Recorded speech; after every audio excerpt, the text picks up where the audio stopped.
moment you do so, actually 17th of February 2023, that's a space of 3 days. And the time frame is between 9 a.m. to 2 p.m. daily.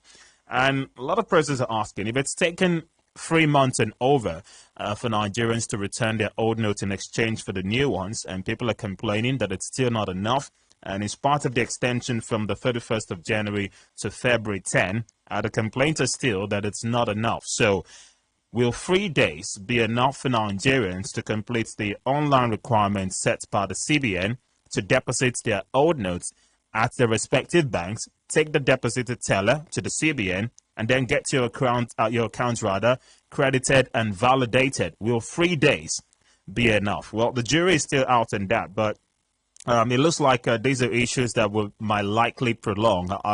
I'm factoring in the likelihood of an extension again by the CBN. It looks like here in Nigeria, we're so good at making policies and not meeting up with the deadline, extending it again, and so we just keep going around in circles. But this information is perhaps important for the public, just so we know.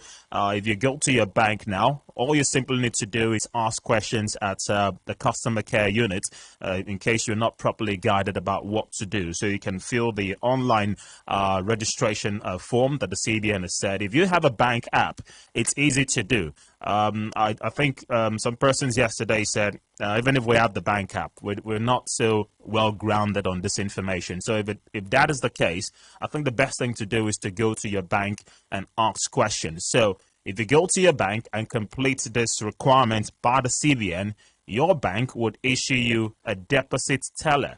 Now, you take that teller to the CBN, and the CBN equally said something very unique, and I found it very funny too, but I think it's actually true.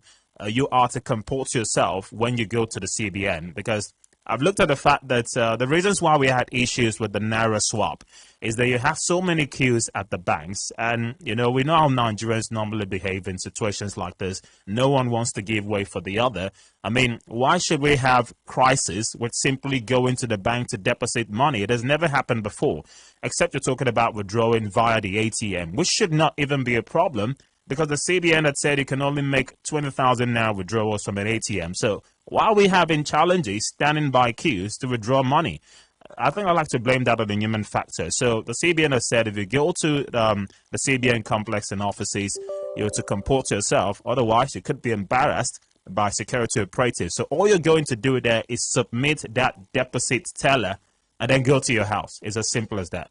Well, I beg to differ, House Leader, because we are in Nigeria, and if you look at Akwa Ibom State, for instance, we have just one CBN building in the whole of the state, and that will be servicing thousands. It's easy if you go to your bank and complete that requirement and get that teller. The CBN is saying when you come to our office, you're not going to have to spend so much time. All you need to do is show that teller. It takes a minute or less to validate that this teller is coming from your bank and that you have actually fulfilled every requirement needed, and then just go. The money is going to reflect in your account. If you want to withdraw, then you can go to the ATM. Perhaps that's where you have more of the challenge. And we'll talk on that more when we come back. Well, we'll talk about when we come back. We'll take a short pause here and head out to bring you the news at the hour of 9 and all the commercials. When we come back, we'll be dealing more on the issues on ground. Please stay with us.